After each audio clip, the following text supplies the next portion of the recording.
नमस्कार. श्री स्वामी समर्थ. स्वामी महाराज तुमच्या मनातील सर्व इच्छा आकांक्षा पूर्ण करोत ही स्वामींचरणी प्रार्थना करून आजच्या व्हिडिओला सुरुवात करते. तर उद्या 28 सप्टेंबर वार शनिवार, उद्या आहे पितृपक्षातील इंदिरा एकादशी. तर उद्या आपल्याला गाईला ही एक वस्तू खाऊ घालायची आहे. हा उपाय केल्यामुळे तुमची जी काही इडापिडा आहे, ग्रहदोष आहे, शनिदोष आहे, पितृदोष, वास्तुदोष, शत्रुदोष आहे तर तो कायमचा नष्ट होईल. तुमच्या मुलांची घराची प्रगती होईल आणि तुमचे जे काही दारिद्र्य आहे, 7 पिढ्यांचे दारिद्र्य दूर होऊन तुमची कितीही कठीणातील कठीण इच्छा असो तर ती पूर्ण होईल. असा हा अत्यंत प्रभावशाली उपाय आहे. उद्या ही एकादशी पितृपक्षातील एकादशी आहे. या एकादशीला इंदिरा एकादशी म्हणतात. तर या एकादशीला अनन्यसाधारण महत्त्व आहे.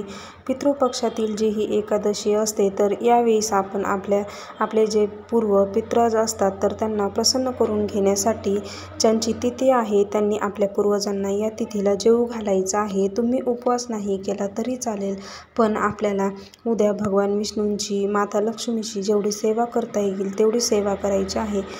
महिन्यामध्ये 2 एकादशी येत असतात. दोन्ही एकादशीला वेगवेगळे महत्त्व आहे आणि पितृपक्षातील ही जी एकादशी असते तर ती आपल्या पूर्वजांसाठी असते आणि एकादशी तिथी ही भगवान श्री हरी विष्णूंना समर्पित आहे. भगवान विष्णूंची आवडती तिथी आहे. त्यामुळे आपल्याला उद्या भगवान विष्णूंच्या जेवढ्या सेवा करता येतील तेवढ्या सेवा करायच्या आहेत. त्याचबरोबर माता लक्ष्मीच्या देखील सेवा करायच्या आहेत. भगवान विष्णूंना आपल्याला पिवळी फळे, फुले, मिठाई अर्पण करायची आहे. पितृपक्षाच्या काळामध्ये आपले जे पूर्वज आहेत तर ते भूतलावर येत असतात. ज्या त्या तिथीला ज्याचे त्याचे पितृ असतात. तर उद्या ज्यांचे पितृ आहेत त्यांनी संपूर्ण पुरणाचा नैवेद्य, शाकभाजीचा नैवेद्य करून आपल्या पूर्वजांना खाऊ घालायचा आहे. कावळ्याला घास द्यायचा आहे. त्याच्यावर आलं ठेवायला विसरायचं नाही. या पितृपक्षामध्ये स्नान आणि दानाला विशेष महत्त्व आहे.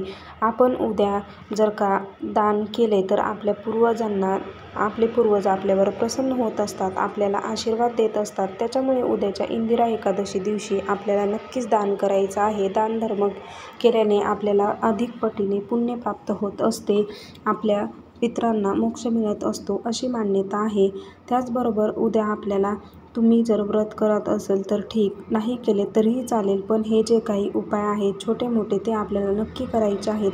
यामुळे तुमच्या सर्व इच्छा पूर्ण होतील. पितृपक्षाच्या काळामध्ये कावळ्याला, गाईला, कुत्र्याला, मुंग्यांना खूप विशेष महत्त्व दिले जाते. आपण कावळ्याला घास टाकत असतो, त्याचबरोबर गाईला देखील घास टाकत असतो.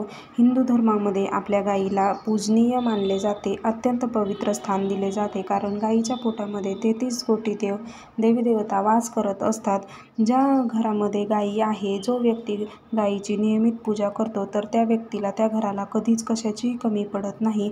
प्रत्येक घरासमोर जर का गाई असेल तर त्यामुळे सौंदर्य वाढत असते आणि इच्छा आपल्या पूर्ण होत असतात. गाईला आपण गोमाता म्हणत असतो. गाईपासून आपण दूध, दही, गोमूत्र, तूप यासारख्या वस्तू वापरत असतो. पितृपक्षात देखील गाईला विशेष महत्त्वाचे स्थान दिले गेले आहे.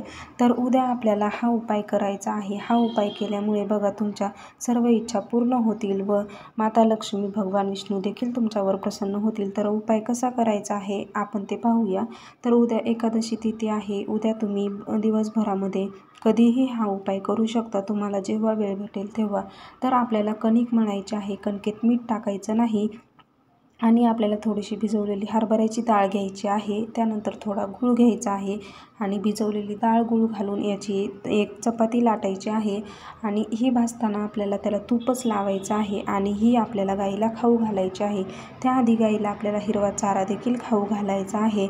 गाईला खाऊ घालत असताना तुम्ही गोशाळेत जाऊ शकता किंवा एखादी दुसरी कोणाची गाई असेल तर तिला देखील हा चारा खाऊ घालू शकता. तर आपल्याला एक तांब्या भरून पाणी घ्यायचं आहे, हळदी कुंकू घ्यायचं आहे. गाईच्या प्रथम पायांवर पाणी टाकायचं आहे, गाईला हळदी कुंकू लावायचं आहे आणि त्यानंतर हा पोळीचा घास आपल्याला गाईला खाऊ घालायचा आहे. हे करत असताना आपल्याला हात जोडून आपल्या मनात ज्या काही इच्छा आहेत त्या इच्छा मानायच्या आहेत. आपण हा उपाय कशासाठी करत आहोत, आपले पूर्वज, पितृज आपल्यावर प्रसन्न व्हावे अशी प्रार्थना करायची आहे. त्यानंतर गाईला आपल्याला, तुम्हाला जमलं तर 11 प्रदक्षिणा घालायच्या आहेत. ओम नमो भगवते वासुदेवाय नमः या मंत्राचा देखील आपल्याला जप करायचा आहे. तर अत्यंत प्रभावशाली असा हा उपाय आहे.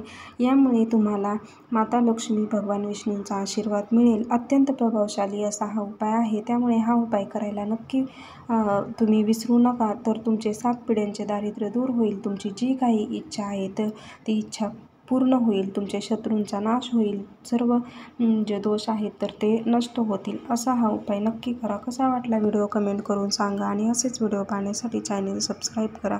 भेटूयात असाच एक नवीन माहितीपूर्ण व्हिडिओ घेऊन. आजचा व्हिडिओ पाहिल्याबद्दल खूप खूप धन्यवाद. श्री स्वामी समर्थ.